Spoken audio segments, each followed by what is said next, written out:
اعوذ باللہ من الشیطان الرجیم بسم اللہ الرحمن الرحیم۔ پارہ نمبر 3 سورہ بقرہ ہے۔ اس کی ہم لوگوں نے آیات جو ہیں وہ میں نہیں پڑھ رہی پچھلی کچھ ویڈیو سے، کیونکہ میں چاہ رہی ہوں کہ جو اللہ کی بات ہے وہ آپ تک پہنچے۔ آیات میں اس لیے نہیں پڑھتی کہ اس میں زیادہ پھر یہ ترجمہ اور تفسیر کور کرنے میں تھوڑی سی دیر ہو جاتی ہے، لیکن اب میں کوشش کروں گی کہ میں آیات بھی ساتھ ساتھ پڑھوں۔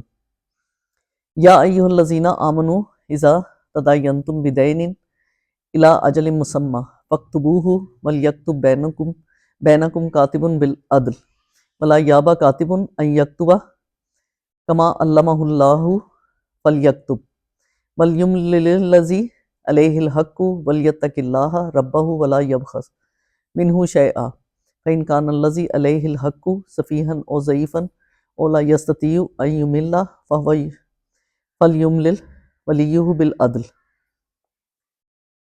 میری قرآن پڑھنے کی اتنی تجوید کے ساتھ میں نے نہیں پڑھا ہوا قرآن پاک، تو اس لیے میری غلطیوں کو اللہ تعالیٰ معاف فرمائے۔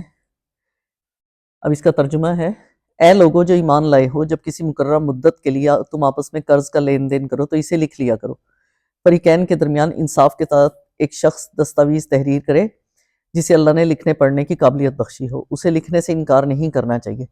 وہ لکھے اور املا وہ شخص کرائے جس پر حق آتا ہے، یعنی کہ قرض لینے والا، اور اسے اللہ اپنے رب سے ڈرنا چاہیے کہ جو معاملہ طے ہوا ہو اس میں کوئی کمی بیشی نہ کرے۔ لیکن اگر قرض لینے والا خود نادان یا ضعیف ہو یا املا نہ کرا سکتا ہو، یعنی کہ لکھوا نہ سکتا، املا کا مطلب یہاں یہ ہے کہ لکھوا نہ سکتا ہو، تو اس کا ولی انصاف کے ساتھ املا کرائے۔ پھر اپنے مردوں میں سے 2 آدمیوں کی اس پر گواہی کرا لو، اور اگر 2 مرد نہ ہوں تو 1 مرد اور 2 عورتیں، تاکہ ایک بھول جائے تو دوسری اسے یاد دلا دے۔ یہ گواہ ایسے لوگوں میں سے ہونے چاہیے جن کی گواہی تمہارے درمیان مقبول ہو۔ گواہوں کو جب گواہ بننے کے لیے کہا جائے تو انکار نہیں کرنا چاہیے، معاملہ خواہ چھوٹا ہو یا بڑا۔ میعاد کی تعین کے ساتھ اس کی دستاویز لکھوا لینے میں تساہل نہ کرو۔ اللہ کے نزدیک یہ طریقہ تمہارے لیے زیادہ مبنی بر انصاف ہے۔ اس سے شہادت قائم ہونے میں زیادہ سہولت ہوتی ہے اور تمہارے شکوک و شبہات میں مبتلا ہونے کا امکان کم رہ جاتا ہے۔ ہاں، جو تجارتی لین دین دست بدست تم لوگ آپس میں کرتے ہوئے اس کو نہ لکھا جائے تو کوئی حرج نہیں، مگر تجارتی معاملہ طے کرتے وقت گواہ کر لیا کرو۔ کاتب اور گواہ کو ستایا نہ جائے، ایسا کرو گے تو گناہ کا ارتکاب کرو گے۔ اللہ کے غضب سے بچو، وہ تم کو صحیح طریقے عمل کی تعلیم دیتا ہے اور اسے ہر چیز کا علم ہے۔ اگر تم سفر کی حالت میں ہو اور دستاویز لکھنے کے لیے کوئی کاتب نہ ملے تو رہن بالقبض پر معاملہ کرو۔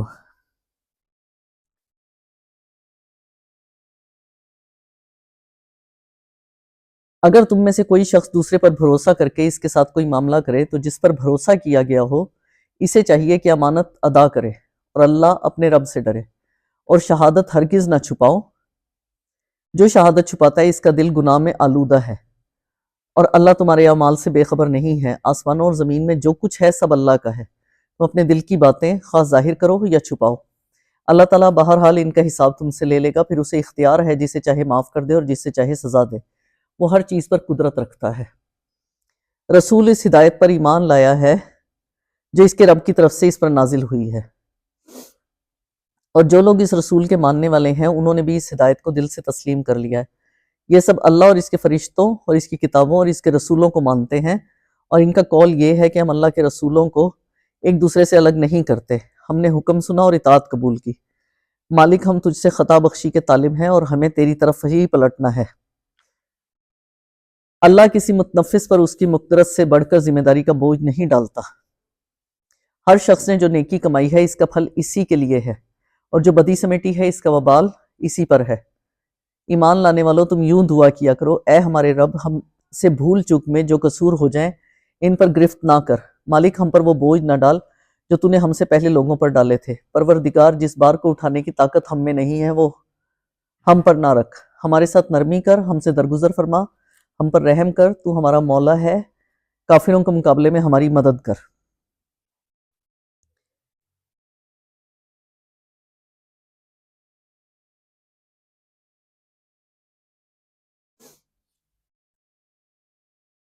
یہاں ہماری سورہ بقرہ کا اختتام ہو رہا ہے اور سورہ آل عمران شروع ہو رہی ہے. سورہ نمبر 3 ہے یہ، اور پارہ نمبر بھی 3 ہے. اس صورت پر اب اس کا جو نام ہے آل عمران، یہاں پر ایک مقام میں، اس صورت میں ایک مقام پر آل عمران کا ذکر آیا، اسی کو علامت کے طور پر اس کا نام قرار دے دیا گیا. قرآن پاک میں جتنی بھی صورتیں ہیں وہ صرف ایک علامت کے طور پر ہے، چاہے اس میں ایک ہی بار ذکر آیا ہو. جیسے بقرہ میں، سورہ بقرہ میں بقرہ کا ذکر، گائے کا ذکر ایک ہی جگہ آیا ہے، لیکن اس کو ایک علامت کے طور پر بقرہ کا نام دیا گیا. اسی طرح یہاں اس صورت میں ایک مقام پر آل عمران کا ذکر آیا ہے، تو اس جگہ پر اس کو علامت کے طور پر آل عمران کا نام دیا گیا.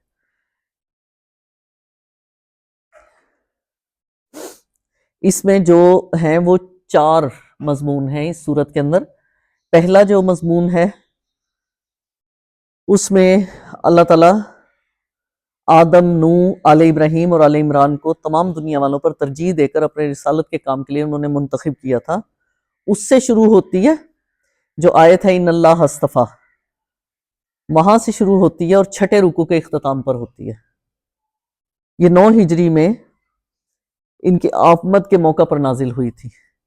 جو تیسری ہے، پہلی تقریر ہے 4 رکوع کی ابتدائی 2 آیتیں بس، اور وہ غالباً جنگ بدر کے قریبی زمانے میں ہی نازل ہوئی تھی. تیسری جو تقریر ہے وہ 7ویں رکوع کے آغاز سے لے کر 12ویں رکوع کے اختتام تک چلتی ہے، اور اس کا زمانہ پہلی تقریر کے ساتھ ہی ہے، یعنی کہ وہ قریب قریب ہی نازل ہوئی. جو چوتھی ہے وہ 13ویں رکوع سے ختم، سورت کے اینڈ تک جنگ احد کے بعد نازل ہوئی. یعنی کہ جنگ احد میں جو کچھ بھی ہوا اس کے بارے میں اللہ تعالیٰ نے جو کلام کیا ہے مسلمانوں سے، ان کے بارے میں ہے. 13ویں رکوع سے اور سورت کے آخر تک، جنگ احد کے بعد یہ نازل ہوئی.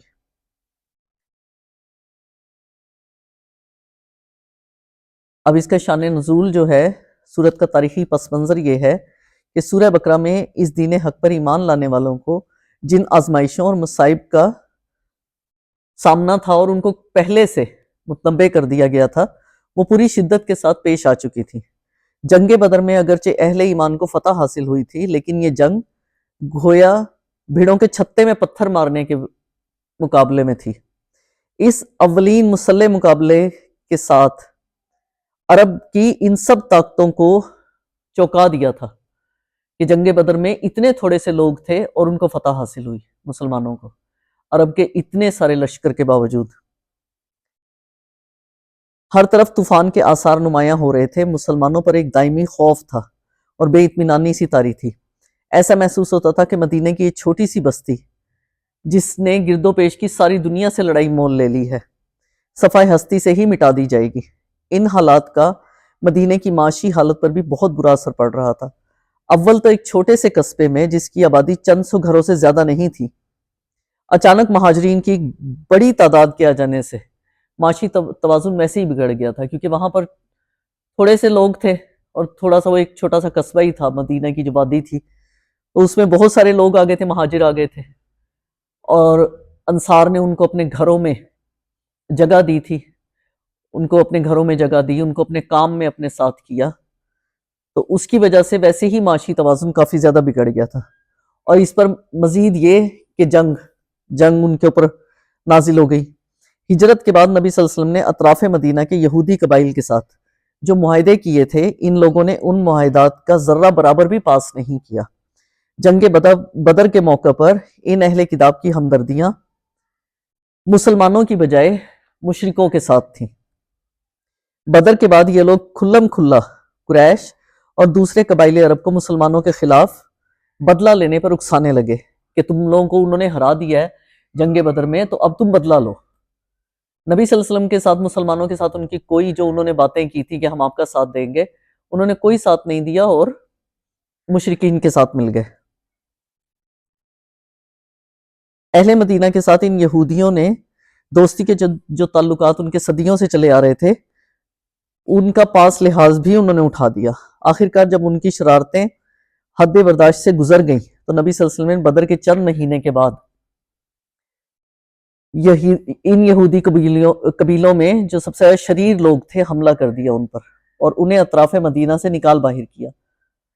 انہوں نے مدینہ کے منافق مسلمانوں اور حجاز کے مشرک قبیلوں کے ساتھ ساز باز کر کے اسلام اور مسلمانوں کے لیے ہر طرف خطرات ہی خطرات پیدا کر دیے۔ بدر کی شکست کے بعد قریش کے دلوں میں آپ ہی انتقام کی آگ بھڑک رہی تھی کہ اس پر مزید تیل یہودیوں نے چھڑکا۔ نتیجہ یہ ہوا کہ ایک ہی سال بعد مکے سے 3000 کا لشکر جرار مدینہ پر حملے آور ہو گیا اور احد کے میدان میں وہ لڑائی پیش آئی جو جنگ احد کے نام سے مشہور ہے۔ اس جنگ کے لیے نبی صلی اللہ علیہ وسلم کے ساتھ 1000 آدمی مدینہ سے نکلے، مگر راستے میں سے 300 منافق ایک دم الگ ہو کر مدینہ کی طرف پلٹ گئے، اور جو 700 آدمی آپ کے ساتھ رہ گئے تھے ان میں بھی منافقین کی ایک چھوٹی سی پارٹی شامل تھی جس نے دوران جنگ میں مسلمانوں کے درمیان فتنہ برپا کرنے کی ہر ممکن کوشش کی۔ یہ پہلا موقع تھا جب معلوم ہوا کہ مسلمانوں کے اپنے گھر میں اتنے کثیر تعداد میں مارے آستین موجود ہیں، اور وہ اس طرح باہر کے دشمنوں کے ساتھ مل کر خود اپنے بھائی بندوں کو نقصان پہنچانے پر تلے ہوئے ہیں۔ جنگ احد میں مسلمانوں کو جو شکست ہوئی، اس میں اگرچہ منافقین کی تدبیروں کا ایک بہت بڑا حصہ تھا، لیکن اس کے ساتھ مسلمانوں نے اپنی کمزوریوں کا حصہ بھی کچھ کم نہیں تھا، اور یہ ایک قدرتی بات تھی کہ ایک خاص طرز فکر اور نظام اخلاق پر جو جماعت ابھی تازہ ہی بنی تھی، جس کی اخلاقی تربیت ابھی مکمل نہیں ہوئی تھی، اور جسے اپنے عقیدے کی حمایت میں لڑنے کا یہ دوسرا ہی موقع پیش آیا تھا، اس کے کام میں بعض کمزوریوں کا ظہور بھی ہوتا۔ اس لیے یہ ضرورت پیش آئی کہ جنگ کے بعد اس جنگ کی پوری جو حالات ہے اس پر مفصل تبصرہ کیا جائے، اور اس میں اسلامی نقطہ نظر سے جو کمزوریاں مسلمانوں کے اندر ہیں ان کے بارے میں قرآن اس جگہ پہ تبصرہ کرتا ہے۔ اب اس پوری بات میں جو سید صاحب نے لکھی ہے وہ یہ ہے کہ مسلمان اس وقت مدینے میں تازے گئے تھے، تو ان کو اتنا یعنی کہ وہ معاشی طور پر اتنے مضبوط نہیں تھے، اور اتنا جو ان کا سمجھ لیں کہ جنگ لڑنے کے لیے اتنے پاورفل نہیں تھے۔ جنگ بدر میں اللہ تعالیٰ نے ان کو فتح دی، وہ فرشتوں کے ذریعے دی، ان کے اندر طاقت بھر دی، تو جنگ بدر میں ان کو فتح ہو گئی۔ کیوں؟ کیونکہ وہ ان کی اخلاقی تربیت نبی صلی اللہ علیہ وسلم کر چکے تھے۔ لیکن جب وہ مدینے میں گئے تو ابھی جو وہاں پہ لوگ مسلمان ہوئے تھے تو ان میں وہ اخلاقی تربیت ابھی ان کی نہیں ہوئی تھی، کہ ان پر دوسری جنگ مسلط ہو گئی۔ ایک بہت بڑا لشکر جو یہودیوں نے سب کو ادھر ادھر کے قبیلوں سے اکٹھا کیا تھا، وہ ایک بہت بڑا لشکر انہوں نے احد کے مقام پر مسلمانوں پر جنگ مسلط کر دی۔ اب اس میں سے کتنے سارے ایسے لوگ تھے جنہوں نے ایک تو پہلے ہی اس جگہ پہ آیا ہے کہ ہاں جی راستے میں سے 300 منافق جو ہیں وہ پلٹ گئے۔ اب کچھ لوگ تو وہیں پہ کہہ رہے تھے کہ ہم لوگ نہیں جانا چاہ رہے، ہمارے پاس تو اتنا زیادہ راہ نہیں ہے، ہمارے پاس تو ہم لوگ کے پاس تو ہتھیار نہیں ہے، گھوڑے نہیں ہیں، اونٹ نہیں ہے، تو بہت سارے لوگ ایسے کہہ رہے تھے۔ لیکن اس میں بھی جب جنگ ہے تو جنگ کا پورا یہ تبصرہ آگے آئے گا جو ابھی 13ویں رکوع سے اور آخر سورت کے آخر تک، اس میں تفصیل کے ساتھ بات ہوگی۔ لیکن یہاں جو چیز واضح کی گئی ہے وہ یہی ہے کہ جب تک مسلمانوں کی نبی صلی اللہ علیہ وسلم نے اخلاقی تربیت جن کی نہیں کی تھی، ان میں منافق بہت زیادہ تھے، یعنی کہ جو منہ پہ کچھ ہوتے تھے اور پیٹھ پیچھے کچھ ہوتے تھے۔ تو اس کی وجہ سے نبی صلی اللہ علیہ وسلم نے جنگ احد میں ان کو بہت ساری چیزوں کا سامنا کرنا پڑا، جس کی تفصیل آگے آ جائے گی 13ویں رکوع کے بعد۔ 13ویں رکوع کے بعد جنگ احد کی پوری تفصیل ہے۔